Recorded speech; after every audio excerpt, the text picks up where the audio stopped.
हाय CMA final students, कैसे आप सब। होपफुल आप बढ़िया रहेंगे, बढ़िया होंगे। और मैं भी बढ़िया हूँ, आप भी बढ़िया रहें और तैयारी भी आपकी अच्छी चल रही होगी। दोस्तों, आज मैं आपके लिए स्टार्ट करने जा रहा हूँ सीएमए फाइनल एससीएम का ओआर, जो आपके 30 मार्क्स में कवरेज देता है, ऑपरेशनल रिसर्च। तो अगर हम ओआर की बात करें,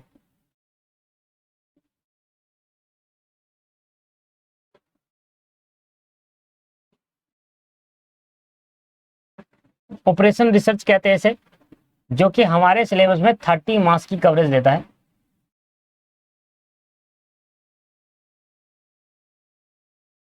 हमारे सिलेबस में 30 मार्क्स का कवरेज इसका है और इस 30 मार्क्स के मैंने पढ़ने 6 चैप्टर। टोटल हमारे टोटल चैप्टर कितने हैं? टोटल चैप्टर्स जो मैं कर रहे हैं वो 6 चैप्टर है। पहला है लर्निंग कर्व। आइए एक बार चैप्टर के बारे में देखते हैं, फिर उसके बाद स्टार्ट करते हैं। कौन से चैप्टर पहले स्टार्ट करेंगे?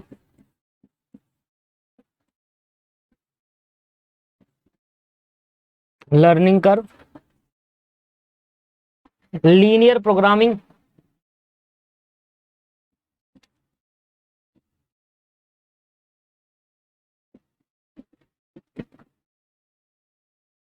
तीसरा हमारे पास है असाइनमेंट,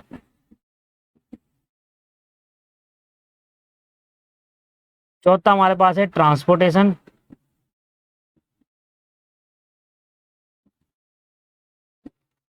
पांचवा हमारे पास है सिमुलेशन,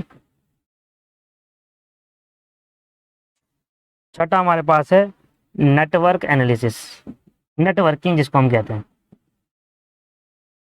दोस्तों, अगर हम ये 6 टॉपिक कर लेते हैं तो इन 6 के 6 टॉपिक को हम कवर कर लिए तो 30 मार्क्स पक्के बन जाते हैं, क्योंकि ये 6 के 6 टॉपिक हमारा प्रैक्टिकल पार्ट को बिलोंग करते हैं, प्रैक्टिकल पार्ट से रिलेट करते हैं। तो अगर आपने इंटर ग्रुप 1 में ओएम की क्लास ली थी, ओएमएसएम, जो कि पेपर नंबर 9 था इंटर ग्रुप 1 में और ग्रुप 2 में, तो ग्रुप 2 में आपने ये चारों 5 चैप्टर पढ़ लिए हैं। ये इंटरमीडिएट ग्रुप 2 में, इंटर ग्रुप 2 में ये आपने 5 चैप्टर पढ़ लिए हैं ओएमएसएम वाले पार्ट के। ओएमएसएम वाले सब्जेक्ट में ओएम में पढ़ा था आपने ये 5 चैप्टर। क्या ग्रुप 2 में जो हमने ओएमएसएम पढ़ा था और यहां पर जो हम पढ़ेंगे, ये क्या इनमें कोई डिफरेंस है? जीरो डिफरेंस, मतलब कोई भी डिफरेंस आपको देखने को नहीं मिलेगा। बट मैंने देखा है बहुत सारे स्टूडेंट ओएमएसएम को करते हैं सेल्फ स्टडी, यूट्यूब से कर लेते हैं, क्योंकि बहुत सारी वीडियो यूट्यूब पे, पर उस लेवल पे आपको नहीं पढ़ाया जाता यूट्यूब के अंदर। मेरे को जहां तक लगता है, ये मेरी मानना है कि यूट्यूब के अंदर जब फ्री लेक्चर होते हैं उस लेवल पे डीप नॉलेज नहीं दी जाती। तो मैंने यहां पर जब ये 5 चैप्टर जब मैं आपको पढ़ाऊंगा ना दोस्तों, अभी जो वीडियो डालेंगे ये मैं 5 चैप्टर की रिकॉर्डिंग कर चुका हूं, ठीक है। और रिकॉर्डिंग याले पैनल पे नहीं हो रखी, तब ये मेरे पे पैनल नहीं था, तब मेरे पे नॉर्मल था, तो मैं नॉर्मल पे रिकॉर्डिंग कर चुका हूं। मैं ये चाह रहा हूं कि जब मैं आपको ये 5 चैप्टर पढ़ाऊं तो ये 5 चैप्टर यूट्यूब पर अपलोड होंगे। एक दिन में 2 क्लास अपलोड होगी, पहले सुन लीजिए, एक दिन में 2 क्लास अपलोड होगी। नई प्लेलिस्ट बना रहा हूं इसकी, ओआर की नई प्लेलिस्ट अपने टेलीग्राम चैनल पे शेयर कर दूंगा, ठीक है ना। टेलीग्राम चैनल आप ज्वाइन कर लीजिए, दीपक क्लासेस सर्च कर लीजिएगा, नीचे लिंक भी मिल जाएगा आपको। ये तो टेलीग्राम चैनल ज्वाइन कर लीजिए, जिसमें आपको सारे नोट्स वगैरह मिल जाएंगे। उसके बाद एक मैंने सीएमए फाइनल का भी टेलीग्राम चैनल बना रखा है, उसका लिंक भी मैं नीचे दे दूंगा। टेलीग्राम ग्रुप है ये, बेसिकली ये ऊपर चैनल, नीचे ग्रुप है। जितने भी नोट्स वगैरह है, क्लासेस का डेट वॉच में आता है और मैं ग्रुप नोट्स वगैरह को सेंड करता हूँ, या कोई भी आपसे मुझसे पूछना है या कोई भी डाउट है तो आप इसमें मुझसे पूछ सकते हैं। दोनों आप ज्वाइन करके रखिएगा। जब मैं आपको ये टॉपिक पढ़ाऊंगा ना तो आपको शायद ग्रुप 2 की याद आए, ओएमएसएम की याद आए, क्योंकि जहां तक है मुझे पढ़ाना है बेसिक से ही है। मैं ये समझकर नहीं पढ़ाऊंगा कि लीनियर प्रोग्रामिंग आप ग्रुप 2 में पढ़कर आ चुके हो तो यहां पर आप एडवांस में सीधा क्वेश्चन करना चालू करते हैं, नहीं। मैं पढ़ाऊंगा बिल्कुल बेसिक से। हो सकता है आपने ग्रुप 2 में बहुत अच्छे से पढ़ा हो, तो आप मेरे से जरूर पढ़ के देखिए और डिफरेंस देखिएगा, कितना डिफरेंस नजर आएगा आपको ग्रुप 2 में और फाइनल की क्लासेस के अंदर, ठीक है। सबसे पहले मैं स्टार्ट जो करने वाला हूं, मेरा जो कवरेज रहेगा, सबसे पहले मैं क्या स्टार्ट करूंगा, इधर जो लर्निंग कर्व है ना, लर्निंग कर्व ये डिपेंड करता है। आपने पढ़ा होगा फाउंडेशन के अंदर लॉग चैप्टर पढ़ा होगा, लॉगरिथम। अगर फाउंडेशन नहीं पढ़ा तो लॉग की बात आपने कहीं सुनी होगी, एंटी लॉग, लॉगरिथम, तो ये उस चैप्टर पे डिपेंड है, क्योंकि मैथमेटिक्स से बिलोंग करता है थोड़ा बहुत। इसको हम करेंगे लास्ट में, पहले हम इन फोकस चैप्टर पे करते हैं क्योंकि पेपर में इनसे सबसे ज्यादा आएगा। तो सबसे पहले मैं आपको कौन से चैप्टर पढ़ाने वाला हूं, तो सबसे पहले हम पढ़ेंगे लीनियर प्रोग्रामिंग। तो हमारा जो सबसे पहला चैप्टर रहेगा वो रहेगा लीनियर प्रोग्रामिंग। तो पहला चैप्टर हम लीनियर प्रोग्रामिंग करेंगे अपना पहला। दूसरे नंबर में जो हमारा चैप्टर हम पढ़ेंगे, यस, दूसरे नंबर का चैप्टर असाइनमेंट रहेगा, असाइनमेंट प्रॉब्लम। असाइनमेंट हमारा दूसरे नंबर का चैप्टर रहेगा। तीसरे नंबर का जो चैप्टर रहेगा वो सिमुलेशन रहेगा। चौथे नंबर में ट्रांसपोर्टेशन।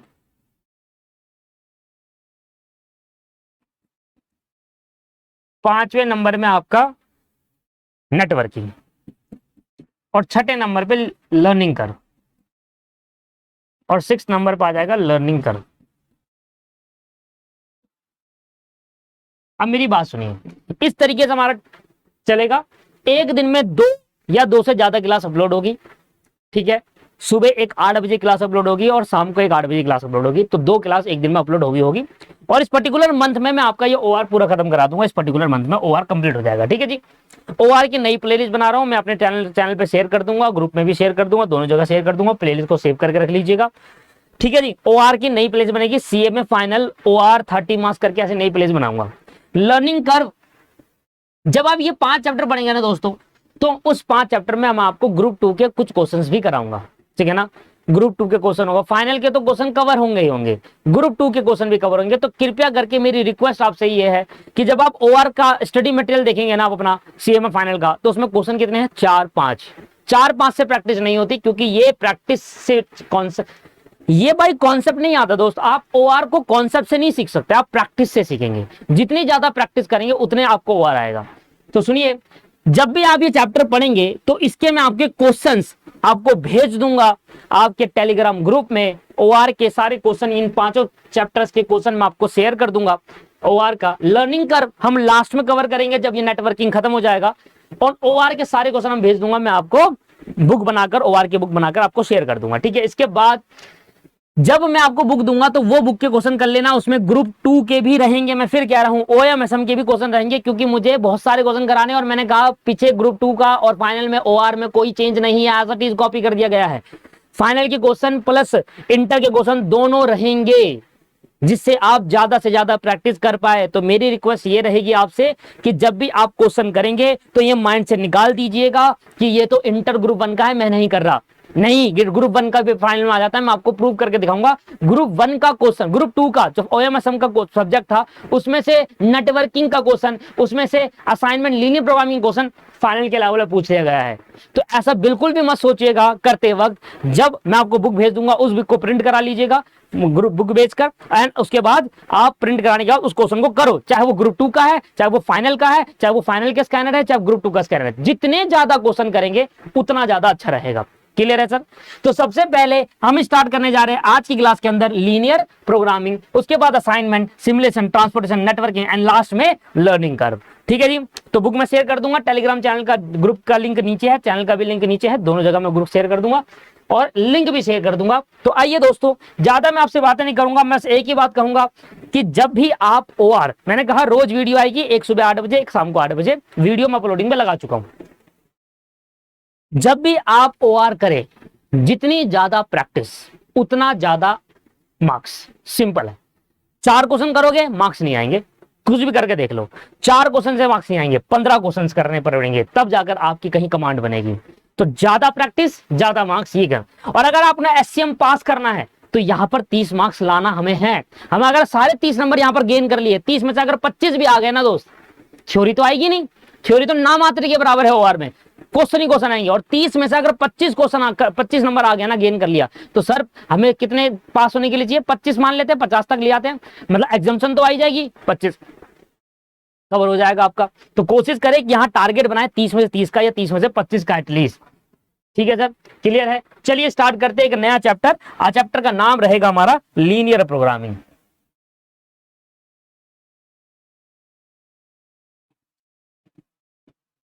और सुनिए दोस्त, अभी जो मैं आपको वीडियो डाल रहा हूं, मैंने आपसे कहा इसकी चैप्टर इस वीडियो के बाद यहाँ कट हो जाएगी। और पैनल में मैंने आपको इंट्रोडक्शन दे दिया, मतलब ये नया पैनल बाद में आया था, मैंने आपको जैसे कि कहा पहले मेरे पे पुराना सेटअप था तो मैंने उस पर वो रिकॉर्डिंग कर रखी है, उस पर वो क्लास रिकॉर्ड कर रखी है। फर्क कुछ भी नहीं है, आपको अच्छे से क्लियर हो जाएगा, अच्छे से समझ में आएगा। जो भी मैं उसमें लिखवाऊंगा क्लास के अंदर, कृपया करके आप अपने नोट्स में लिख लीजिए, एक कॉपी बना लीजिए, चाहे वो 50 वाली कॉपी बना लीजिए, आपका अच्छे से एकदम हिंदी इंग्लिश सब लिखा हुआ है, बहुत अच्छे से नोट्स बनाऊंगा मैं आपके, वो भी आप बना लीजिएगा। सीरियस होकर पढ़ लीजिए, इस अक्टूबर इस महीने खत्म हो जाएगा हुआ, गारंटेड। चलिए मिलते हैं, स्टार्ट कर लीजिए अपनी क्लास। हेलो दोस्तों, आज की अपनी क्लास के अंदर हमें एक नया चैप्टर स्टार्ट करना है, लीनियर प्रोग्रामिंग टेक्निक। और ये बहुत ही अच्छा, बहुत ही बेनिफिशियल चैप्टर है। पहली बात मैं बताऊं, पेपर के अंदर लीनियर प्रोग्रामिंग टेक्निक से सिर्फ और सिर्फ प्रैक्टिकल पूछा जाता है, ये इसमें एक खासियत है। इससे थ्योरी नहीं पूछी जाती, हमेशा इससे जब भी आया है प्रैक्टिकली आया है। बहुत रेयर चांस है, बहुत रेयर कि थ्योरी पूछी गई हो, क्योंकि ये इतना बड़ा चैप्टर और ये टोटली चैप्टर बिलोंग करता है मैथमेटिक्स को, मैथमेटिक्स को बिलोंग करता है। सर कैसे? सर क्लास 12th में अगर आपकी मैथ थी, बहुत सारे स्टूडेंट कॉमर्स विद मैथ और कॉमर्स विदाउट मैथ लेते हैं। अगर साइंस लिए स्टूडेंट ने, उन्होंने मैथ पढ़ी होगी, आर्ट्स वालों ने मैथ नहीं पढ़ी होगी। तो आपने क्या था, आपके पास क्या थी, कोई दिक्कत वाली बात नहीं है।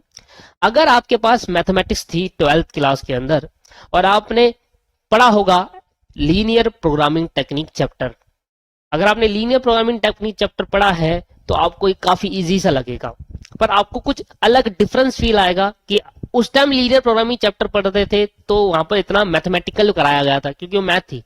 पर अगर हम लीनियर प्रोग्रामिंग टेक्निक पढ़ते हैं तो हमें लॉजिक रीजन समझना होता है कि हम लीनियर प्रोग्रामिंग टेक्निक कर क्यों रहे हैं, क्यों ये लीनियर प्रोग्रामिंग टेक्निक अप्लाई हो रही है, ठीक है, क्या कहती है ये टेक्निक, है ना। तो यहाँ लॉजिक के साथ समझ में आएगा। तो जिसने 12th के अंदर लीनियर प्रोग्रामिंग पढ़ा है उसको तो बहुत इजी लगेगा, और जिसने 12th के अंदर लीनियर प्रोग्रामिंग नहीं पढ़ा उसको और भी ज्यादा इजी लगेगा, क्योंकि जिसने 12th में लीनियर प्रोग्रामिंग पढ़ा है वो अपनी कैलकुलेशन अलग ही करेगा उसमें। क्यों उसको इजी नहीं लगेगा? उसको इजी इसलिए इतना नहीं लगेगा जितना जिन्होंने नहीं पढ़ा उनको इजी लगेगा। बस जिन्होंने 12th क्लास में कभी लीनियर प्रोग्रामिंग इससे पहले नहीं पढ़ा उनको इजी तब लगेगा जब वो अपना ध्यान इस पे ढंग से लगाएंगे, ठीक है। तो ध्यान लगाना, और जिन्होंने 12th में पढ़ा है उनको तो वो तो बादशाह है। पर मैं उनसे एक भी बात तो ये कहूंगा, जिस तरीके से मैं कराऊंगा उसी तरीके से कराना। बाकी आपने पहले कभी कैसा पढ़ा था 12वीं क्लास में लीनियर प्रोग्रामिंग में, किस तरीके से कैलकुलेशन करी थी, वैसा मत करना, ठीक है जी।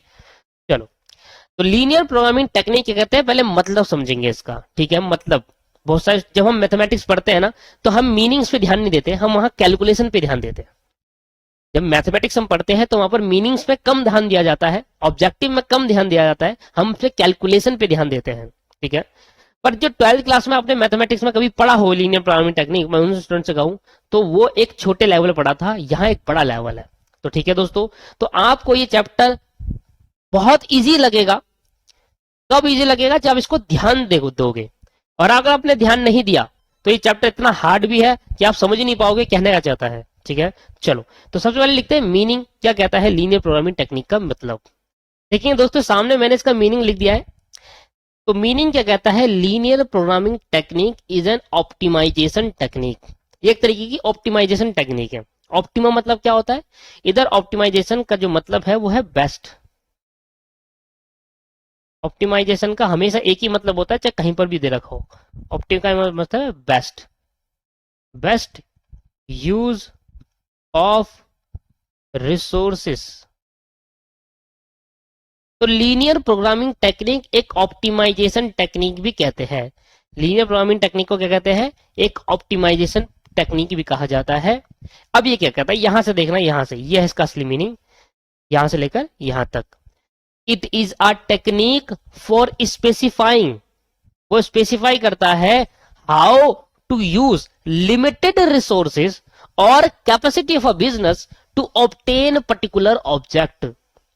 सर ये लाइन आपको, ये लाइन जो है ना, इट इज अ टेक्निक, एक ऐसी टेक्निक है जो हमें बताएगा कि अपने लिमिटेड रिसोर्सेज का किस तरीके से यूज करूं जिससे मेरा प्रॉफिट मैक्सिमम हो जाए और कॉस्ट कम हो जाए। या ये हमें ये बताएगा कि आप किस तरीके से आप अपनी बिजनेस की कैपेसिटी का यूज करो, बेस्ट यूज करो, ऑप्टिमम यूज करो, जिससे आपका मैक्सिमम प्रॉफिट या मिनिमम कॉस्ट निकले। तो क्या कहता है लीनियर प्रोग्रामिंग? ये तो बस एक हिंदी अनुवाद बता रहा हूं मैं इसका, जब मैं आपको एक्चुअल में डेफिनेशन बताऊंगा तो आपको एक्चुअल में जो इसका इंटरप्रिटेशन बताऊंगा डेफिनेशन का किस तरीके से हम करेंगे काम, तो आपको और समझ में आएगा। तो बने रहना, ठीक है, अच्छे से देखना। तो इसको हिंदी में लिख देता हूं। Linear programming technique, linear programming एक ऐसी टेक्निक है, क्या लिखना है जरा, हिंदी लिखने से क्या होता है कि हमें बहुत अच्छे से क्लियर होता है। लीनियर प्रोग्रामिंग एक ऐसी टेक्निक है, लिखना सर, लीनियर प्रोग्रामिंग एक ऐसी टेक्निक है, लीनियर प्रोग्रामिंग एक ऐसी टेक्निक है जो हमें बताएगा, जो हमें बताएगा कि लिमिटेड रिसोर्सेज से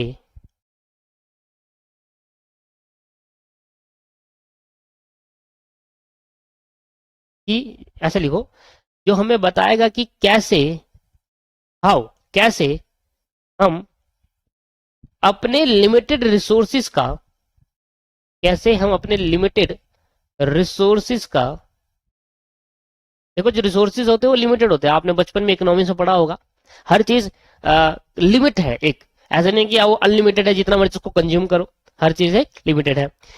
तो कि कोशिश हम अपने, जैसे कि मैं बात करूं आपके पास कुछ भी आप ले लो, पानी ले लो, लिमिटेड रिसोर्सेज है उसमें, है ना, कमी है, ऐसा नहीं कि हमारे पास जितना मर्जी पानी है, हमारे पास बहुत कम पानी, अच्छे से, तभी तो कहते हैं पानी को बचाओ, है ना। तो लिमिटेड रिसोर्सेज, रिसोर्सेज एक तरीके का वो हो गया।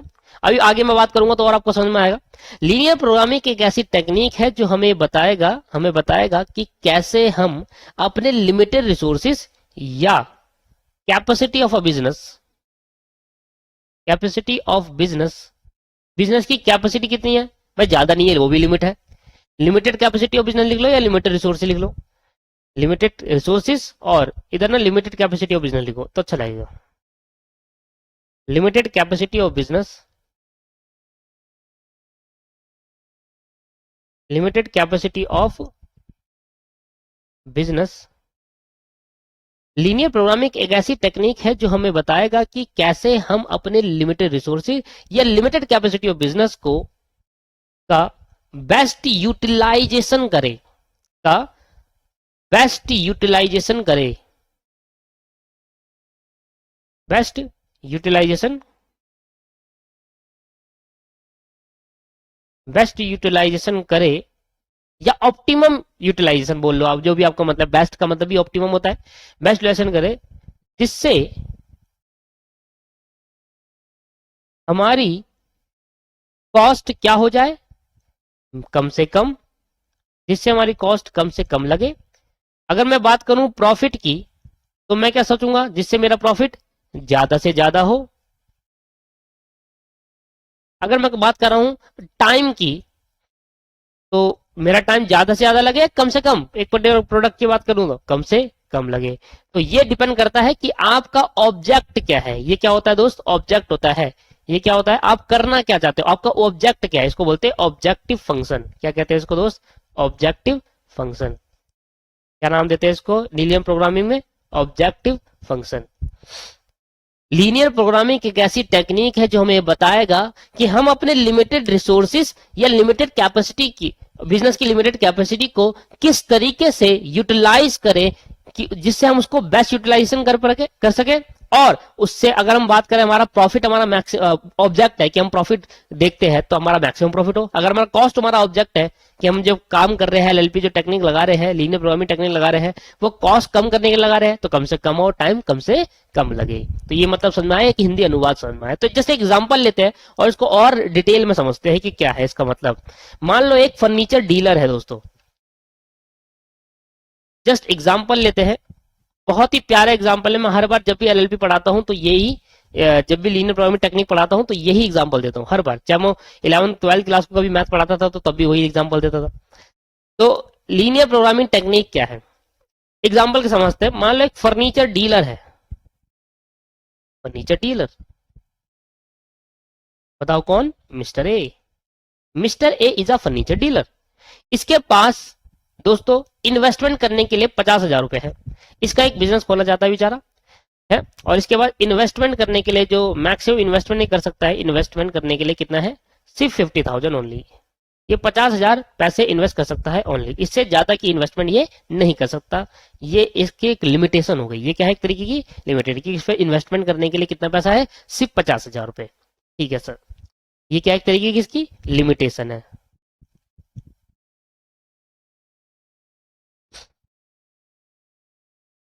अच्छा, और क्या है, और दोस्तों ध्यान समझना, अब ये जो फर्नीचर डीलर है ना दोस्तों, ये फर्नीचर डीलर दो चीजों में डील करता है।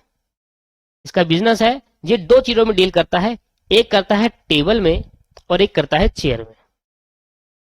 दो चीजों में डील करता है। ठीक है सर, ये तो समझ में आया। एक फर्नीचर डीलर है, मिस्टर है उसका नाम है, वो दो चीज में, दो टाइप्स ऑफ प्रोडक्ट में डील करता है। एक है टेबल, टेबल बनाकर बेचता है, या हाँ टेबल बनाकर बेचता है, और चेयर बनाकर सेल आउट करता है मार्केट के अंदर। उसके पास पैसा लगाने को, नई टेबल बनाने को या चेयर, मान लो उसके पास एक लिमिटेड पैसा है कि वो इतना ही पैसा इन्वेस्ट कर सकता है, और या तो वो टेबल पे इन्वेस्ट कर दे या कुछ चेयर में इन्वेस्ट कर दे या दोनों में कुछ कुछ इन्वेस्ट कर दे। ठीक है, ध्यान समझना। दूसरा, उसके पास कुछ और लिमिटेशन है। क्या है लिमिटेशन, कि उसकी जो स्टोरेज कैपेसिटी, इतना बड़ा गोडाउन है नहीं उसके पास, उसकी जो स्टोरेज कैपेसिटी है वो भी बहुत कम है, 60 पीस की। इसकी जो स्टोरेज कैपेसिटी है वो 60 पीस की है दोस्तों। मतलब या तो आप 60 टेबल रख लो, या तो आप चेयर लिख लो, या 30 टेबल 30 चेयर रख लो, मतलब 60 पीस की कैपेसिटी। अब 60 पीस का मतलब ही नहीं टेबल बड़ी है तो टेबल भी 60 आएगी उस जगह पर, जो उसकी जगह है जहां गोडाउन है इसका, और चेयर भी 60 आएगी। तो आप या तो 60 टेबल रख लो या 60 चेयर रख लीजिए। तो लिमिटेड रिसोर्सिस हो गए क्या, कि इन्वेस्टमेंट हमारे पास कितनी है, 50,000 रुपए, और स्टोरेज कैपेसिटी हमारे पास कितनी है, 60 पीस। तो यही हमारे क्या हो गया, लिमिटेशन, और यही है लिमिटेड रिसोर्सिस। इसको हम क्या कह सकते हैं, लिमिटेड रिसोर्सेज है हमारे पास, हम ज्यादा पैसा नहीं लगा सकते। समझ में आ रहा है, हमारे पास ज्यादा स्टोरेज कैपेसिटी भी नहीं है। बिजनेस की कैपेसिटी क्या है, कम है। इन्वेस्टमेंट कितनी है, 50,000 बस। That's called limited resources. अब इस लिमिटेड रिसोर्सेज में, अब इस लिमिटेड रिसोर्सेज, मेरे पास 50,000 रुपए है, ठीक है सर कोई बात नहीं, मेरे 50,000 रुपए है, मैं स्टोरेज कैपेसिटी मेरे पास 60 है, इससे ज्यादा मैं रख सकता हूँ। और 60 स्टोरेज कैपेसिटी का मतलब क्या है, या तो आप 60 टेबल रख लो पूरी, या आप 60 चेयर रख लो, या दोनों में 30-30 रख लो, या कुछ भी रख लो, मिलाकर 60 हो जानी चाहिए। ठीक है सर, तो हमारी जो लिमिटेशन है, लिमिटेड फैक्टर कहते हैं इसे, कि इसका मतलब ये हुआ कि इन्वेस्टमेंट हम मैक्सिमम नहीं कर सकते, जितना चाहो उतना नहीं कर सकते, एक लिमिट है, सोर्सेज लिमिटेड है इन्वेस्टमेंट वाले। हमारी जो स्टोरेज कैपेसिटी है वो भी लिमिटेड, इससे ज्यादा की हम रख नहीं सकते। तो अब आपसे furniture dealer as a operation manager हो आप, और आपसे फर्नीचर डीलर ये पूछता है कि बताओ, आप एक मैनेजर हो, आपसे पूछता है कि बताओ फर्नीचर डीलर कि मैं कितनी टेबल बनाकर बेचूं या कितनी चेयर बनाकर बेचूं जिससे मुझे इनलिमिटेड रिसोर्सेज से मैक्सिमम प्रॉफिट हो। मेरा ऑब्जेक्टिव क्या है, मैक्सिमम प्रॉफिट लाना। ठीक है सर, ठीक है, तो उसके लिए मुझे ये बताओ कि टेबल आप कितने की कॉस्ट पड़ती है और उसको आप कितने की मार्केट में बेच देते हो। तो मैं कुछ और डाटा देता हूं आपको, क्योंकि टेबल है कितने की, बिकी कितने की, ये तो बताओ, उस हिसाब से तो बताऊंगा मैक्सिमम प्रॉफिट कितना होगा। ठीक है सर, तो टेबल जो आपकी बनाई जाती है, टेबल की एक जो कॉस्ट आती है, ये टेबल जो बनती है, और ये जो चेयर जो इसकी कॉस्ट आती है वो कितनी आती है ये बताना है, और ये मार्केट में कितने की बिक जाती है ये बताना है। ये कितना प्रॉफिट हमें देगी, कितना प्रॉफिट हमें प्रोवाइड करेगी, कितनी इसकी कॉस्ट पड़ती है बनाने में, और मार्केट में कितने की बिक जाती है, कितना हमें प्रॉफिट अर्न करके देती है। ये कुछ डाटा मैं बता रहा हूं आपको। ठीक, तो ये मान के चलो कि एक टेबल बनाने में 2500 रुपए लगते हैं, ठीक है, और एक चेयर बनाने में 500 रुपए लगते हैं। एक चेयर बनाने में कितने लगते हैं, 500, और मार्केट में ये 575 रुपए की बेच देता है एक चेयर को। ठीक है, तो उसको कितने का प्रॉफिट हुआ, 75 रुपए का। 2500 का आपके पास कॉस्ट है टेबल की, और ये मार्केट में 2750 की बिक जाती है, मतलब ये 250 रुपए का हमें प्रॉफिट कमा कर देती है।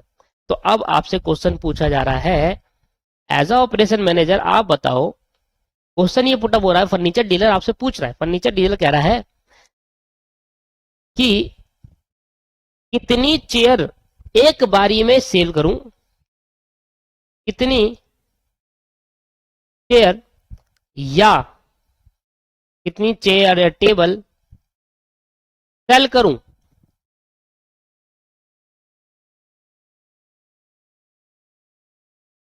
जिससे कितनी चेयर या टेबल सेल करूं जिससे मैं अपने लिमिटेड रिसोर्सेज से मैक्सिमम प्रॉफिट अर्न कर पाऊं। मैं अपने लिमिटेड रिसोर्सेज से, लिमिटेड रिसोर्सेज कौन से बताओ, मैं अपने रिमोट लिमिटेड रिसोर्सेज से मैक्सिमम प्रॉफिट अर्न करूं। तो इधर ऑब्जेक्टिव क्या है, प्रॉफिट को बढ़ाना या कॉस्ट को कम से कम रखना। सर हमारा जो ऑब्जेक्टिव है प्रॉफिट है, इसको मतलब हम ज्यादा से ज्यादा प्रॉफिट बढ़ाएंगे। तो कितनी टेबल या चेयर को बेचूं जिससे मैं अपने लिमिटेड रिसोर्सेज से मैक्सिमम प्रॉफिट अर्न कर पाऊं। तो आप बताओ कि मुझे कितनी टेबल बेच देनी चाहिए और कितनी टेबल मुझे कितनी चेयर बेचूं। मतलब मैं टेबल बेचूं या चेयर बेचूं, या कुछ टेबल बेचूं या कुछ चेयर बेचूं। तो बताओ कि कितनी टेबल और चेयर में बेचूं जिससे मुझे मैक्सिमम प्रॉफिट अर्न हो। ठीक है जी। हमारे लिमिटेड रिसोर्सेज क्या है कि भैया हम ज्यादा से ज्यादा 50,000 ही लगा सकते हैं, हमारे ज्यादा से ज्यादा 50,000 ही लग सकते हैं। तो लिमिटेड रिसोर्सेज हमारी क्या है, इन्वेस्टमेंट। भाई इससे ज्यादा तो पैसा लगा ही नहीं सकते, इन्वेस्टमेंट 50,000 लगा सकते हैं। ठीक है। और हम ज्यादा से ज्यादा हमारी जो स्टोरेज कैपेसिटी है वो भी 60 पीस की है, इससे ज्यादा पीस हम अपने गोडाउन में रख नहीं सकते। इन दोनों को ध्यान में रखते हुए, इस लिमिटेड रिसोर्सेज को ध्यान में रखते हुए बताओ कि कितना शेयर या कितनी टेबल मैं सेल आउट करूं जिससे मेरा मैक्सिमम प्रॉफिट मुझे जनरेट हो। और ये जो बताएगा वो बताएगा लीनियर प्रोग्रामिंग टेक्निक। तो लीनियर प्रोग्रामिंग टेक्निक बताएगा, लीनियर प्रोग्रामिंग टेक्निक ये बताएगा कि इतना चेयर सेल आउट करो, इतनी numbers of chair sale out करो, चेयर बेचो,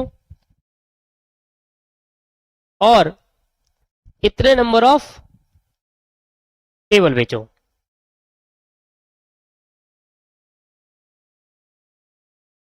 to maximize profit, to maximize profit. तो लीनियर प्रोग्रामिंग टेक्निक यहां लगाएंगे हम, और ये लीनियर प्रोग्रामिंग टेक्निक लगाकर हमें पता चलेगा अच्छा इतनी चेयर बेचनी है और इतनी टेबल बेचूंगा जिससे मेरा प्रॉफिट मैक्सिमम हो जाएगा। तो ये टेक्निक लगाए कैसे, सबसे इंपॉर्टेंट पार्ट है। पर आपको ये समझ में आया कि एक्चुअल में लीनियर प्रोग्रामिंग टेक्निक क्या करता है, समझ में आया।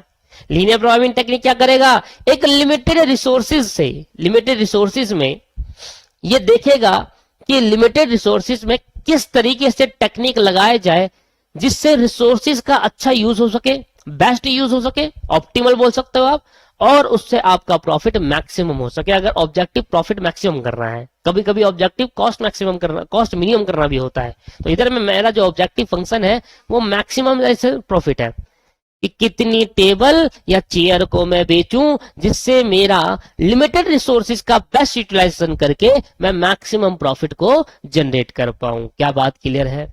हाँ जी सर, बात क्लियर है। तो आओ जरा मैं पहले मैथमेटिकल कैलकुलेशन करके, अभी लीनियर प्रोग्रामिंग टेक्निक लगा रहा, अभी सिर्फ मैथमेटिकल कैलकुलेशन कर रहा हूं, सिर्फ मैथमेटिक्स बेसिक मैथ लगा रहा हूं, और बेसिक मैथमेटिक्स से देखते हैं कि किस तरीके से कितना प्रॉफिटेबल बेचनी चाहिए। फिर मैं एलएलपी लगाऊंगा, फिर मैं एलएलपी कहता हूं, लीनियर प्रोग्रामिंग प्रॉब्लम बोलते हैं एलएलपी को, बार मेरे माइंड में वही आता है। फिर मैं एलपीटी लगाऊंगा, लीनियर प्रोग्रामिंग टेक्निक, और उससे आपको दिखाऊंगा कि एग्जैक्ट सेम आंसर आ जाएगा। पहले मैं बेसिक कैलकुलेशन करता हूं, अभी मैं लीनियर प्रोग्रामिंग नहीं लगा रहा।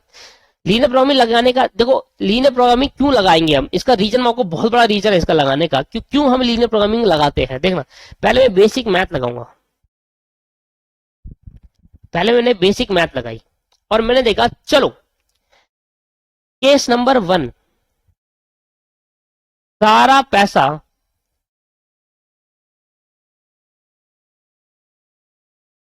सारी इन्वेस्टमेंट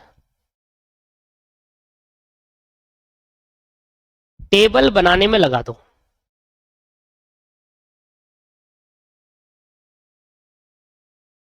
सारी इन्वेस्टमेंट टेबल बनाने में लगा दो।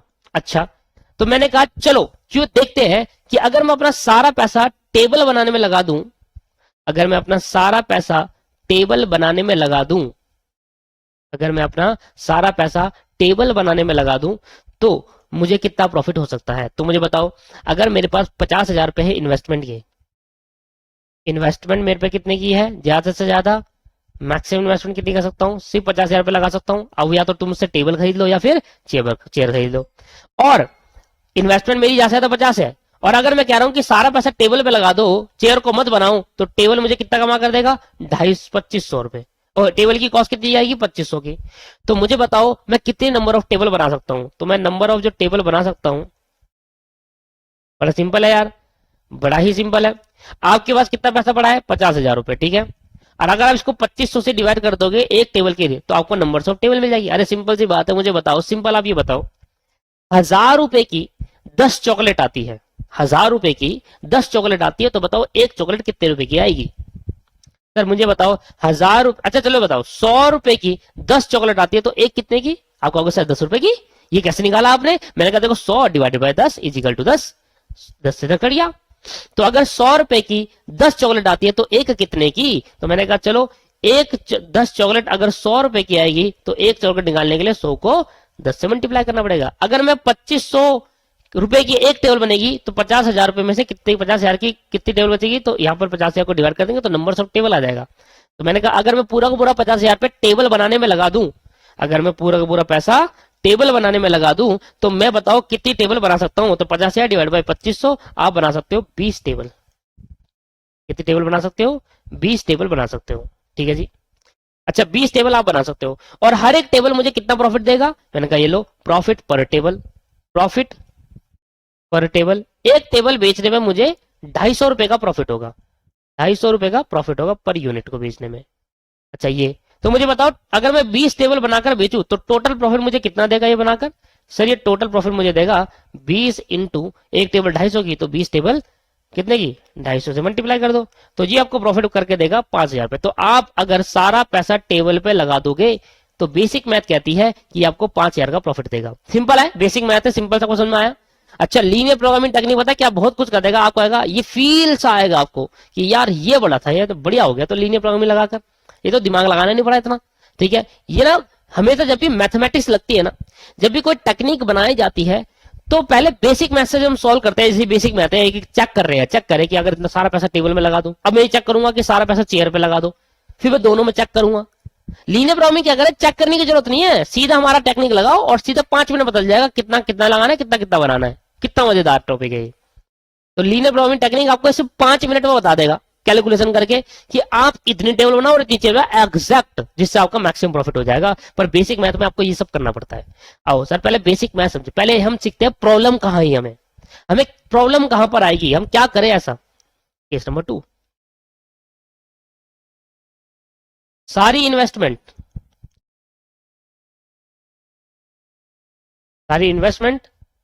अब शेयर में लगा दो। मैं चेक कर रहा हूं ना, मैं चेक कर रहा हूं कि अगर मैं सारा पैसा 50-50 हजार रुपए, अगर मैं 50 का 50,000 रुपए टेबल खरीदने, टेबल बनाने में लगा दूं, तो मुझे टेबल को बेचकर 5,000 रुपए का प्रॉफिट होगा। मतलब 20 टेबल बनेगी, उससे 50,000 से 20 टेबल बनेगी और मुझे 5,000 का प्रॉफिट कमा कर देगी मैक्सिमम। इससे ज्यादा प्रॉफिट दे ही नहीं सकता वो मुझे, ठीक। अगर मैं सारा पैसा चेयर में बनाने में लगा दूं, तो चेयर बनाने में लगाऊंगा, तो मुझे बताओ मेरा इन्वेस्टमेंट कितना है। मेरा जो इन्वेस्टमेंट है वो 50,000 का है भी। यार मैं दोनों चीज नहीं कर रहा, मैं या तो मैं टेबल बना रहा हूं अभी केस नंबर 1 में, या मैं चेयर बना रहा हूं केस नंबर 2 में। अच्छा मैंने इन्वेस्टमेंट मेरी 50,000 की है, और चेयर, एक चेयर कितने की बनती है जी, 500 की बनती है। एक चेयर की जो कॉस्ट आती है वो 500 रुपए की आती है, तो चेयर की कॉस्ट 500। तो मुझे बताओ नंबर ऑफ चेयर कितने बनेगी। अगर मैं 50,000 की पूरे 50,000 रुपए चेयर बनाने में लगा दूं, तो नंबर ऑफ चेयर कितनी बनेगी, 50,000 डिवाइडेड बाई 500, ये आ गया आपके पास 100, ये आ गया 100। तो आपकी कितनी चेयर बन जाएगी, 100 पड़ जाएगी, 100 बन जाएगी। अब मुझे बताओ क्या आप 100 चेयर बनाओगे, नहीं बनाएंगे। क्यों नहीं बनाएंगे, कोई बता सकता है मुझे। सर 100 चेयर नहीं बनाएंगे,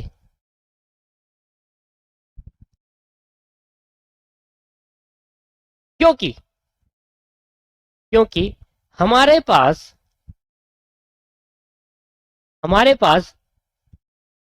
स्टोरेज कैपेसिटी सिर्फ 60 की है।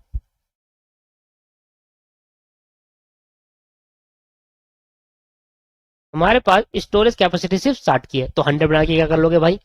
आप अगर 100 चेयर भी बना लेते हो, क्या उसको रख पाओगे कहीं पर, नहीं रखा। ऐसा तो नहीं है आज 100 बनाई और आज बिक गई, ये तो सिर्फ तब होता है जब ऑर्डर आए, तो अब तो हर बार तो ऑर्डर आएगा नहीं, है ना। तो नंबर ऑफ चेयर कितनी बनाऊं, तो भाई 50,000 रुपया का सारा पैसा मैं चेयर पे लगा देता हूं तो मेरी चेयर 100 बनने को तैयार है, पर 100 चेयर बनने का कोई फायदा नहीं है, क्योंकि मैं 100 चेयर नहीं स्टोर कर सकता। मैं ज्यादा से ज्यादा कितना स्टोर कर सकता हूं? 60 चेयर। तो मैं नंबर ऑफ सारा पैसा अगर मैं चेयर पे भी लगा दूं तब भी मेरा फायदा नहीं होगा, क्योंकि मुझे 60 ही चेयर बनानी पड़ेगी, सारा पैसा लग ही नहीं सकता, कुछ पैसा बच ही जाएगा।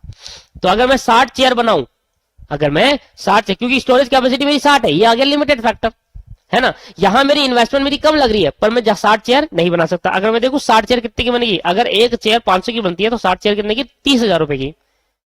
हाँ, और मेरे 50,000 रुपए, तो 20,000 अभी बच जाएंगे, 20,000 अभी बच जाएंगे। तो फायदा नहीं है टेबल बनाने का। तो अगर मैं बनाऊंगा ज्यादा से ज्यादा मैं कितनी बना सकता हूँ टेबल? सिर्फ 60 टेबल बनाऊंगा। तो जब मैं 60 टेबल बनाऊंगा, समझ में आ रहा है आपको, मैं ज्यादा से ज्यादा 60 टेबल ही बना सकता हूं। मैं ज्यादा से ज्यादा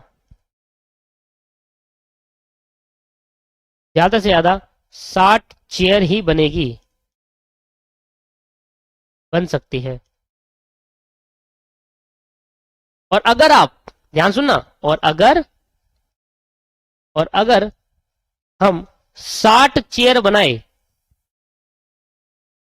अगर हम 60 चेयर बनाए तो इन्वेस्टमेंट 30,000 की ही यूटिलाइज हो पाएगी।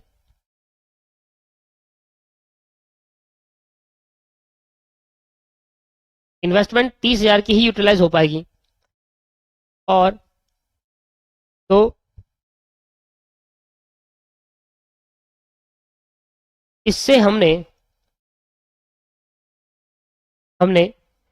इन्वेस्टमेंट को बेस्ट यूटिलाइज नहीं किया। इससे हमने इन्वेस्टमेंट को बेस्ट यूटिलाइज नहीं किया। इससे हमने इन्वेस्टमेंट को बेस्ट यूटिलाइज नहीं किया। समझ में आ रहा है? सर क्यों नहीं करा? मैंने कहा नहीं करा। मैं अब क्या, ज्यादा से ज्यादा आप कितनी चेयर बना सकते हो? 60 से ज्यादा चेयर नहीं बना सकते। तो अगर आप 60 चेयर बनाओगे तो आपका इन्वेस्टमेंट 50,000 का है, तो आप 30,000 तो यूटिलाइज कर पाओगे, क्योंकि 60 चेयर बनाने के लिए सिर्फ 30,000 रुपए चाहिए। सर वो 20,000 का क्या करूं? कुछ भी नहीं कर सकता। अब यहाँ पर स्टूडेंट कहते हैं, स्टूडेंट का क्वेश्चन आता है, सर कैसी बातें कर रहे हो, 20,000 रुपए जो बच गए, स्टूडेंट का आंसर है ये। स्टूडेंट मेरे से हमेशा पूछते हैं ये, और आपके माइंड में भी आ रहा होगा स्टूडेंट क्वेश्चन जो आता है वह आता है, आप भी लिख लेना ये, 20,000 जो बच जाएंगे, 20,000 जो बच जाएंगे, अरे सर 20,000 जो बच जाएंगे उससे टेबल बना लो, कितना अच्छा है। 20,000 जो बच जाएंगे उससे टेबल बना लो। मैंने कहा हो गया यूटिलाइजेशन। आपने कहा हो गया सर यूटिलाइजेशन, कितना सिंपल है। आइए, इतनी सी बात आपको समझ नहीं आई? तो मैंने कहा भाई बताओ। अच्छा, मैंने स्टूडेंट का क्वेश्चन आया और मैंने स्टूडेंट को आंसर दिया। मैंने कहा देखो स्टूडेंट जी, ऐसा सुनो मेरी बात, अगर आप 20,000 में से कह रहे हो, मैंने कहा देखो, मैंने कहा 20,000 आप कह रहे हो ना कि टेबल बना दो। मैंने कहा ठीक है, बताओ नंबर ऑफ टेबल कितनी बनेगी। तो मैंने यहाँ पर कैलकुलेशन करना चालू करा। स्टूडेंट कह रहा है जी बताओ, नंबर ऑफ टेबल जो बनेगी वैसे बनेगी, देखो हमारे पास है 20,000 रुपए और एक टेबल बनती है 2500 की। तो देखते हैं 20,000 डिवाइडेड बाई 2500, 8 टेबल बन जाएगी। मैंने कहा कितनी टेबल बनेगी? 8 टेबल। कह रहा सर बढ़िया हो गया ना, 8 टेबल ये बना लो और 60 वो बना लो। तो मैंने कहा बताओ मैंने चेयर कितनी बनाई? तो स्टूडेंट को मैंने आंसर दिया भाई चेयर आपकी बनी 60 और आपने टेबल कितनी बनाई? टेबल बनाई आपने 68 और 8। तो आपके पास टोटल कितना है? आपके पास 8, 68। टोटल प्रोडक्ट कितना बन गया? टोटल पीस कितने बन गए? 68। तो मैंने कहा बस आपने ये गलती कर दी। मैंने कहा स्टोरेज कैपेसिटी कौन देखेगा? स्टोरेज कैपेसिटी कितनी है? सिर्फ 60। तो स्टूडेंट कहता अरे यार सर ये तो मैं भूल ही गया था। तो मैं तभी तो कहा था कि जब भी आप यूटिलाइजेशन करते हो रिसोर्सेज का तो आपको दोनों लिमिटेड फैक्टर देखने होंगे। आपने यहां देखा कि इन्वेस्टमेंट बच गई, ठीक है टेबल पे लगा दो, तो लगा तो दिया आपने टेबल पे, 8 टेबल बना दी। अब 8 टेबल रखोगे कहां पर? क्योंकि स्टोरेज कैपेसिटी तो 60 की है और आपने 60 चेयर पहले बना रखी है। मैंने पहले आपको क्लियर कर दिया था कि कैपेसिटी। फिर आगे एक स्टूडेंट को क्वेश्चन आता है, सर ऐसा नहीं कर सकते हम कि एक के ऊपर एक चेयर रख ले? तो मैंने पहले आपसे कहा कि हमारे पे इतनी कैपेसिटी है कि हम या तो 60 चेयर डाल दे पूरी पूरी, और या तो हम पूरे टेबल डाल दे। बस या तो 60 चेयर डाल दो या 60 टेबल डाल दो, और कुछ नहीं कर सकते। सर ऊपर वाले में नहीं कर सकते थे? देखो ऊपर वाले में हमने क्या करा, ऊपर वाले में कहा भाई 20 टेबल तो बनाई, अभी 40 चेयर और डाल सकते हैं। मैंने कहा हाँ डाल सकते हैं बिल्कुल, क्योंकि अभी यहाँ पर जो नंबर ऑफ टेबल आपकी बनेगी वो 20 ही बनेगी। पर मैंने कहा बताओ पैसा कहाँ है? क्योंकि सारा पैसा तो 20 टेबल बनाने में लगा दिया। इधर पैसा नहीं था, इधर जगह थी पर पैसे नहीं है,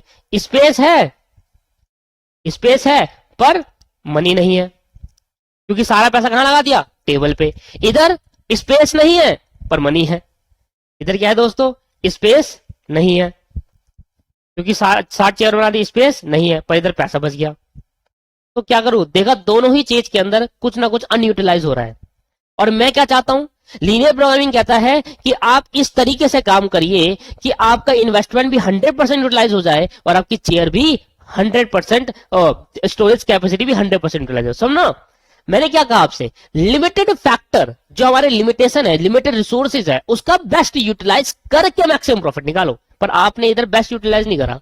देखो चेयर तो आपने अच्छे से यूटिलाइज कर ली, आपने स्पेस तो अच्छे से यूटिलाइज कर ली, पर आपने मनी यूटिलाइज नहीं करा, इधर भी चेयर पे बच गए। और ऊपर वाले में क्या हुआ, ऊपर वाले में यह हुआ कि आपने स्पेस को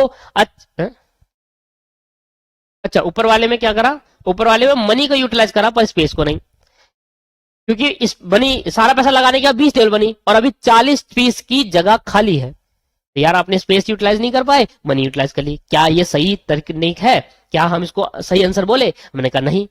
हमने कहा दोनों ही क्वेश्चन में प्रॉब्लम है, दोनों क्वेश्चन में, दोनों ऊपर जो केसेस है उसमें प्रॉब्लम है। above case having a certain problem, above case having a certain problem। क्या है वो problem? In case number one, case number one में क्या हो रहा है कि हमारा स्पेस का ये यूटिलाइज नहीं हो रहा, not utilize properly, space utilization नहीं हो पा रही पर मनी यूटिलाइज हो रहा है। तो हमने कहा दोनों करो भाई।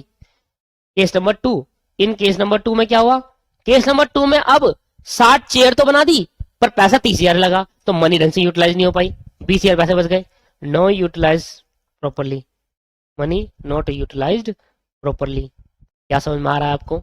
आज की क्लास में तो मेरे को मीनिंग ही समझाना है आपको। मैं वो जो लाइन लिखवाई है ना, ये जो ऊपर लाइन लिखवाई है, ये लाइन मैं आपको समझाऊंगा। जो मैंने मीनिंग की लाइन लिखवाई थी ना, वो मुझे समझाना, और समझाने के लिए मुझे इतनी सारी चीजें बातें करनी पड़ी, क्योंकि जब बेस अच्छा होगा ना तभी आप आगे बहुत अच्छे से कर पाएंगे। ठीक है, चलो अब सब कुछ स्टूडेंट के हर क्वेश्चन का आंसर देने के बाद स्टूडेंट का एक आंसर आता है कि सर क्यों ना ऐसा करते हैं कि हम कुछ टेबल बना लेते हैं और कुछ चेयर बना लेते हैं, जिससे हमारा मैक्सिमम इन्वेस्टमेंट भी हो जाए और मैक्सिमम। तो स्टूडेंट का कुछ क्वेश्चंस आते हैं, स्टूडेंट का होता है सर, ऊपर की दोनों बात को ध्यान रखते हुए स्टूडेंट का जो क्वेश्चन आया, स्टूडेंट ने अपने सजेशन दिया। स्टूडेंट, ये होता है दोस्तों जब हम क्लास में पढ़ते हैं, तो क्लासेस में जब हम फेस टू फेस क्लास में पढ़ते हैं तो स्टूडेंट का सजेशन आता है और कहता है कि सर ऐसा करो ना, ऐसा करो, ऐसा करो कि कुछ आप टेबल बना लो, कुछ आप टेबल बना लो और कुछ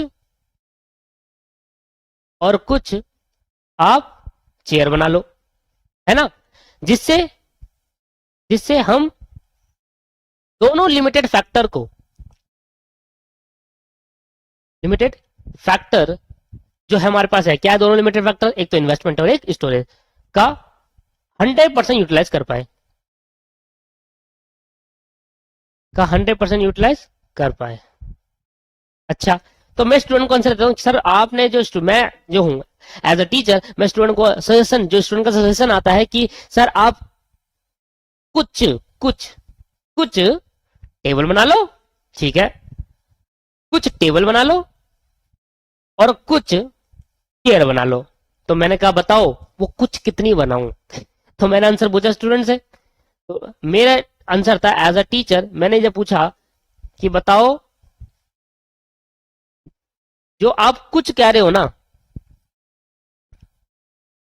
कुछ चेयर और कुछ टेबल बनाओ, तो कितनी बनाऊं? तो कितनी चेयर बनाऊं और कितनी टेबल, और कितनी टेबल बनाऊं, ये बताओ। फंस गया स्टूडेंट, फंस जाता है, कहता सर मुझे नहीं पता, आप ही बता दो।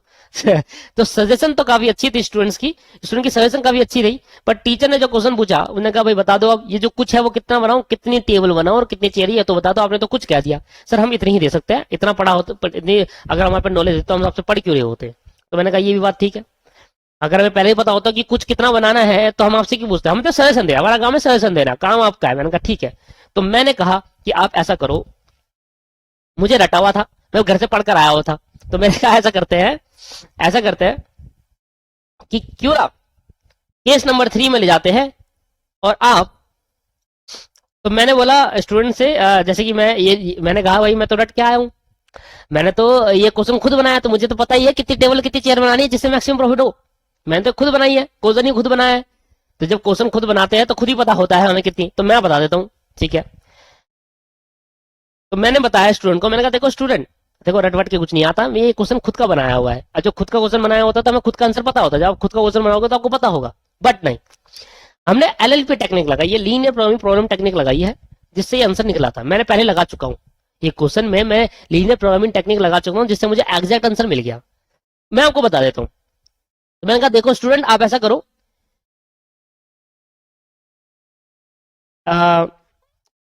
10 टेबल बनाओ और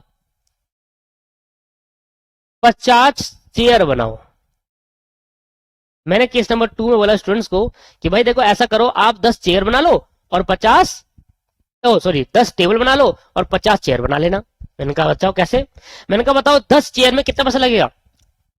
तो 10 टेबल, अगर एक टेबल 2500 की बनती है तो 10 टेबल कितने की बनेगी? 25,000 रुपए की। कितना पैसा लग जाएगा मुझे? और अगर 50 चेयर की बात करूं, 50 चेयर बनानी है और एक चेयर अगर मुझे 500 की पड़ती है तो 50 चेयर कितनी की बनेगी? 2500 की, 25,000 रुपए की। तो टोटल मेरा कितना पैसा यूटिलाइज हो गया? 50,000 रुपए। मैंने कहा ये तो ठीक है, इन्वेस्टमेंट यूटिलाइज हो गई। मैंने कहा टोटल पीस मेरे कितने बच गए? 60। अरे वाह, ये तो आ गया। स्टोरेज कैपेसिटी भी यूटिलाइज हो जाएगी, स्टोरेज कैपेसिटी भी यूटिलाइज हो पाएगी। 60 पीस पूरे रख सकता हूं, 10 टेबल बना लिए, 50 चेयर बना ली, और मेरा इन्वेस्टमेंट भी अच्छे से यूटिलाइज हो पाएगा। अरे वाह। तो जो ये मैंने 60 और ये 10 निकाला, ये तो मैंने डायरेक्ट निकाल दिया। आपको तो चेक करना पड़ेगा बेसिक मैथ में कि भाई पहले मैं 20 और 30 करके लूंगा, फिर मैं 5 और 45 करके लूंगा, फिर मैं 40 और 42 करके लूंगा, ऐसे करके मतलब कुछ भी अब लोगे, ठीक है। तो ये 10 टेबल अभी पहले चेक कर लेते हैं, बताओ इसमें प्रॉफिट कितना आएगा। मैंने कहा देखो 10 टेबल को बेचकर एट द रेट हर एक टेबल 250 रुपए का प्रॉफिट देकर जाता है, तो ये मुझे देगा 2500 का। ये मुझे कितना प्रॉफिट देगा? ये प्रॉफिट की कैलकुलेशन कर रहा हूं भाई। 10 टेबल मैंने बनाई और 10 टेबल बनाने में 25,000 रुपए लग गए। आधा पैसा मैंने इस पे लगाया, आधा मैंने इस पे लगा दिया। अब 50 टेबल चेयर बनाई तो 50 चेयर बनाई तो 50 चेयर बनाई, और एट द रेट 500 रुपए की 75 रुपए की एक चेयर प्रॉफिट कमा कर देती है हमें। एक चेयर कितना का प्रॉफिट होता है? 75 रुपए का। तो 50 चेयर में कितना है? 50 इंटू 75, ये आ गया 3,750। अब मैंने इसको ऐड कर दिया। जब मैंने ऐड करा तो मेरा टोटल प्रॉफिट जो आया वो देखना कितना आया, 3,700 प्लस 2500, ये आ गया 6,250। 6,250 का मेरा प्रॉफिट आया। अगर आप ध्यान दो तो सबसे पहले मेरा प्रॉफिट आया था, सबसे पहले जो मेरा प्रॉफिट आया था वो 5,000 का आया था।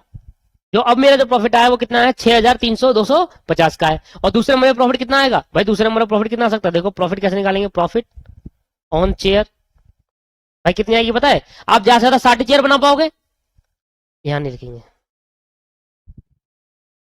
यहां पर 100 चेयर नहीं बना सकते, ज्यादा से ज्यादा 60 चेयर बना सकते, उसके इक्वल कर सकते, या उससे कम या उससे इक्वल हो सकता है। तो आप 60 चेयर बनाओगे तो प्रॉफिट कितना आएगा चेयर में? यहां कर दूं, तो प्रॉफिट जो आएगा वो 60 चेयर इंटू 75 के हिसाब से आएगा। तो 60 मल्टीप्लाई बाय 75, ये आ गया 4500। तो आपको प्रॉफिट कितना है? 4500। सर ये तो हो गया गड़बड़, इधर आ रहा 4500 और ऊपर आ रहा 5,000। तो हमने कहा ऐसा करो 10 चेयर बना लो, 10 टेबल बना लो और 50 चेयर बना लो, जिससे आपका प्रॉफिट 6,250 जाएगा। और ये प्रॉफिट क्या हो जाएगा दोस्त? मैक्सिमम हो जाएगा। और हमने 100% यूटिलाइजेशन स्टोरेज का भी कर लिया और इन्वेस्टमेंट का भी कर दिया। और इस तरीके से लगाते हैं, बेसिक मैथ से हम निकालते हैं। पर बेसिक मैथ लगाने का आपको क्या फायदा हुआ? आपको क्या डायरेक्टली पता चल जाएगा? आपको तो करनी पड़ेगी कैलकुलेशन। 48 चेयर बनाऊं और 2 टेबल बना लेता हूं, 45 चेयर बनाऊं और 5 टेबल बना लेता हूं, 46 टेबल बनाऊं, 46 चेयर बनाऊं और 4 टेबल बना लेता हूं।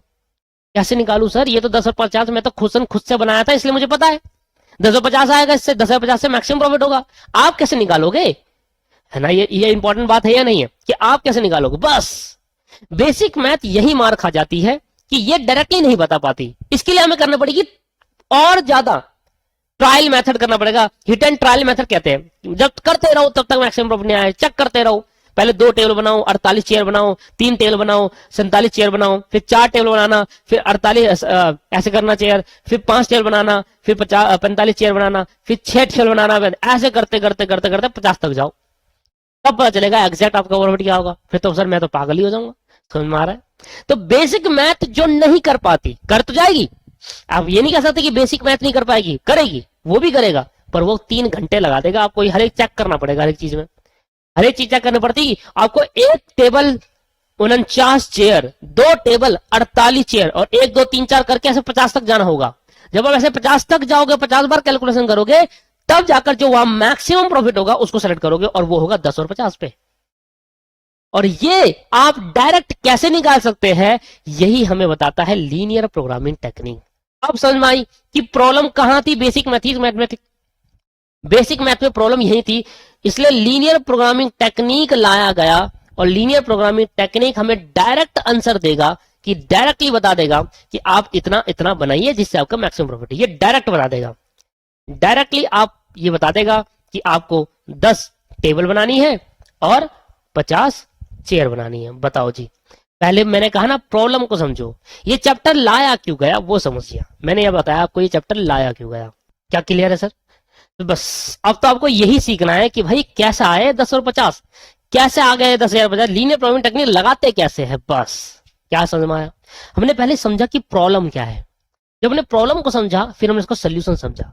मैं बहुत टाइम से मैथ पढ़ा रहा था, तब जाकर मुझे मैथमेटिक्स की नॉलेज इसलिए इतनी है क्योंकि काफी टाइम से मैथ पढ़ा ही रहा था, 5-6 साल से मैं मैथ पढ़ा ही रहा हूँ। ठीक है, आओ सर आओ, ये सारा चीज जो मैंने लिखवाया है ना, ये सभी चीज लिखना, क्योंकि हमने जब प्रॉब्लम समझी तभी। अब यहाँ पता है, यहाँ आंसर था कि कितनी चेयर और कितनी टेबल सेल करूं। मैंने कहा लो, मैंने आंसर निकाल दिया, 10 चेयर और आप 50 चेयर और 10 टेबल सेल कर दो। जब आप 50 चेयर और 10 टेबल सेल कर दोगे, इससे आपका इन्वेस्टमेंट और स्टोरेज कैपेसिटी दोनों यूटिलाइज हो जाएगी 100%, और आपका मैक्सिमम प्रॉफिट होगा। और दैट द आंसर कि आपने, पर मैंने किससे निकाला? Basic math. और बेसिक मैथ निकालने के लिए मुझे क्या करना पड़ा? मुझे तो ये केसेस करना पड़ा, केस नंबर 1 2 3, ये 3 केस है। तीसरे केस में मैंने आंसर बता दिया आपको 50 केस करने पड़ेंगे, ऐसा 50 बार ट्राई करना पड़ेगा हर एक चीज को। यहाँ पर अभी सारा पैसा इसमें लगाया। अभी आपने क्या करा? आपने कहा कि 50 की 50 टेबल बना दो और 0 चेयर बनाओ, 50 और 0। फिर आपने कहा भाई 0 टेबल बना दो, 0 चेयर टेबल बनाओ और 50 चेयर। ऐसे करोगे, 1 टेबल इतनी चेयर, 2 टेबल इतनी चेयर, 3 टेबल इतनी चेयर, ऐसे करके 50 बार ट्राई करोगे। और वहां पर देखने के बाद जो उसमें सबसे मैक्सिमम होगा वो चीज आप चुन लोगे। आया समझ में? नहीं तो बेसिक मैथ आंसर तो देगी, पर बड़ा टाइम लगा कर देगी। इसलिए लीनियर प्रोग्रामिंग टेक्निक हमें 5 मिनट में आंसर देगी इसका, और वो किस तरीके से देगा वो भी सीखेंगे। मैं यही क्वेश्चन एलएलपी से कराऊंगा, लीनियर प्रोग्रामिंग टेक्निक से कराऊंगा, एलपीटी से कराऊंगा, जिससे आपको पता चल जाएगा कि बस मैं यहाँ पर आपको मीनिंग बताया। मीनिंग देखो, मीनिंग देखते हैं। लीनियर प्रोग्रामिंग टेक्निक एक ऑप्टिमाइजेशन टेक्निक है। ये हमें बताता है ऑप्टिमाइजेशन करके कि ऑप्टिमाइजेशन क्या होता है? Best utilization of limited resources. अब लीनियर प्रोग्रामिंग टेक्निक के अंदर हमारे रिसोर्सेज लिमिटेड होते हैं, हमें बेस्ट यूटिलाइजेशन कहते हैं लिमिटेड रिसोर्सेज का।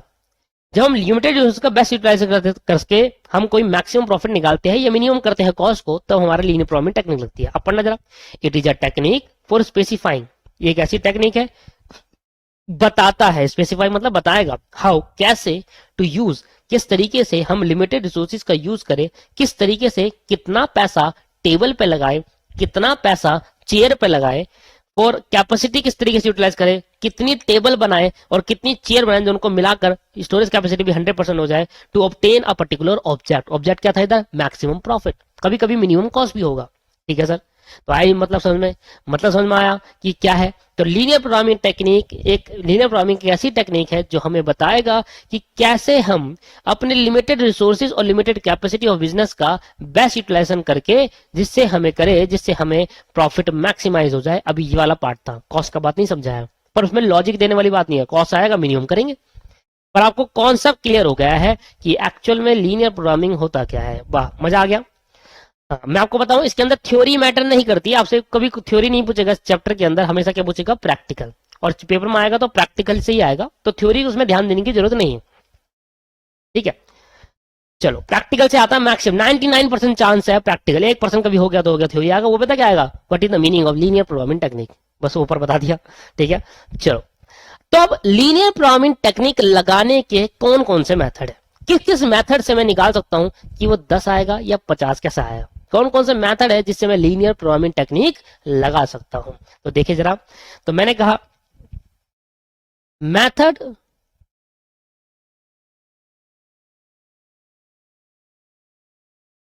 Method to solve linear programming problem, method to solve linear programming problem. तो हमारे पास मेथड है कि हम लीनियर प्रोग्रामिंग प्रॉब्लम को सॉल्व करने के क्या क्या मेथड है वो हम देखते हैं। पहला मेथड ये है फॉर्मुलेशन मेथड। पहले मेथड को हमने नाम दिया फॉर्मुलेशन मेथड। और ये फॉर्मुलेशन जो मेथड है ना, ये मेथड हमें सॉल्यूशन नहीं देता। फॉर्मुलेशन मेथड, पहला मेथड क्या है, formulation method. In this method, formulation method क्या करता है, सॉल्यूशन नहीं प्रोवाइड करता। ये क्या करता है, जब लीनियर प्रोग्रामिंग प्रॉब्लम आती है ना, उस प्रॉब्लम को, जो स्टेटमेंट वाइज प्रॉब्लम होती है, लीनियर प्रोग्रामिंग एलएलपी की क्या होती है, स्टेटमेंट वाइज प्रॉब्लम होती है। आपको एक स्टेटमेंट दे रखी होती है, पैराग्राफ से दे रखा होगा, उसके अंदर लिखा होगा, उस पैराग्राफिक प्रॉब्लम को इक्वेशन में कन्वर्ट करना ही फॉर्मुलेशन मेथड का काम होता है। In this method we have to convert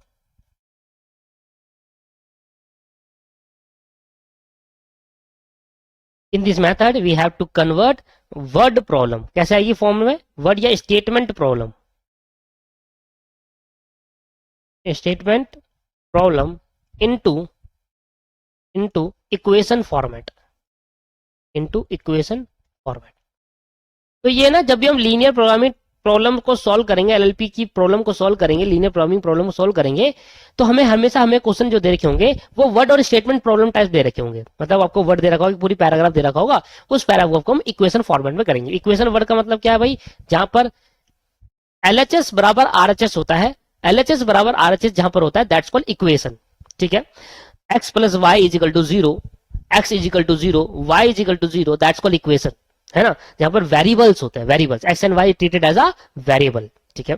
तो इक्वेशन फॉर्मेट में, तो फॉर्मुलेशन मेथड क्या कहता है कि भाई ये मेथड के अंदर हम अपनी वर्ड्स प्रॉब्लम को इक्वेशन प्रॉब्लम में सॉल्व करेंगे। और ये हमेशा हर मेथड, ये मेथड तो हर क्वेश्चन में लगेगा। क्यों, क्योंकि जब तक हम वर्ड प्रॉब्लम को इक्वेशन में नहीं सॉल्व करते थे, तब तक हम क्वेश्चन आगे सॉल्व नहीं कर पाएंगे। तो जो सेकंड मेथड लगेगा after applying the first method, second method है solution method.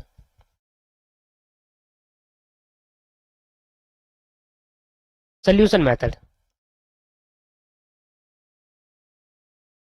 After applying first method, after applying first method, मतलब कौन सा, आफ्टर अप्लाइंग फॉर्मुलेशन मेथड। ये कर लो आप, फर्स्ट मेथड क्या लिख रहे हो, after applying formulation method, after applying formulation method we have to apply, after applying formulation method, if you want solution, exact solution, if you want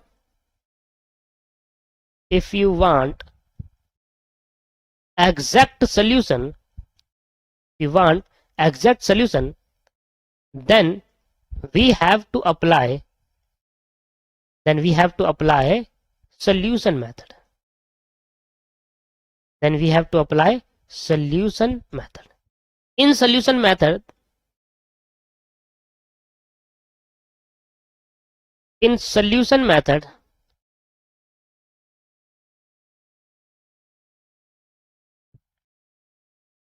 in solution method,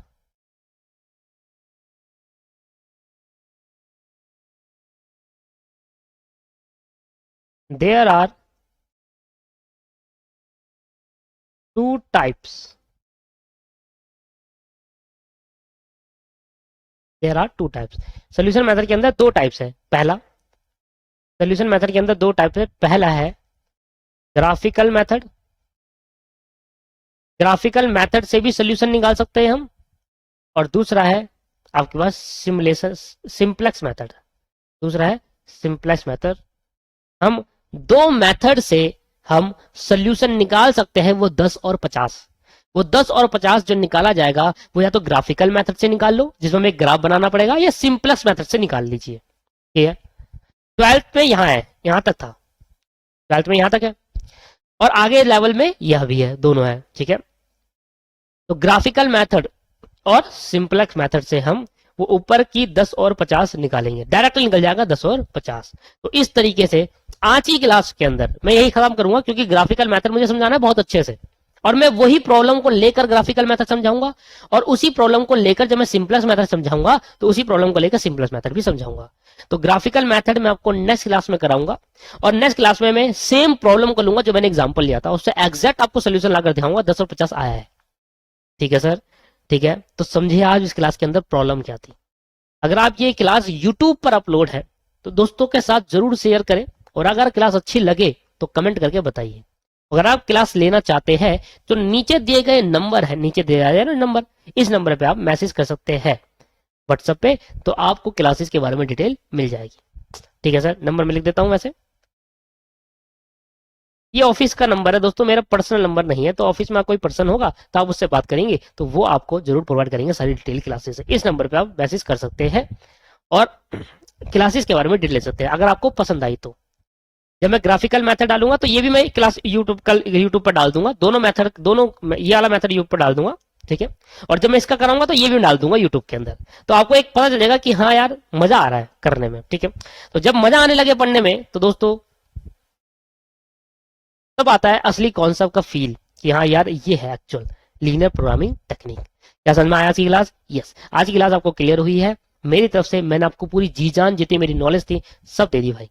ठीक है, तो आओ अगली क्लास के अंदर हम नया कॉन्सेप्ट सीखेंगे, ग्राफिकल मेथड से किस तरीके से सेम प्रॉब्लम से आंसर निकाला जाए और लगाई जाए लीनियर प्रोग्रामिंग टेक्निक। वो मुझे 50 बार नहीं करने पड़ेंगे, एक ही बार में डायरेक्ट आंसर आ जाएगा। ठीक है, थैंक यू। अगर वीडियो अच्छी लगी तो कमेंट करें, नहीं है तो, और अगर लेनी है क्लास तो पक्का मैसेज करें दोस्तों, बहुत ही नॉमिनल प्राइस में आपको क्लास देंगे, डिटेल ले लीजिए, अगर लेना है लो, नहीं लेना मत लेना। Thank you very much. और अगर हाँ, अगर आपने क्लास ले रखी है और आप ये देख रहे हो तो अपने दोस्तों के साथ शेयर करिए, दोस्तों को बताइए कि यही इस तरीके से भी पढ़ा रहे हैं टीचर। ठीक है, thank you very much, bye bye.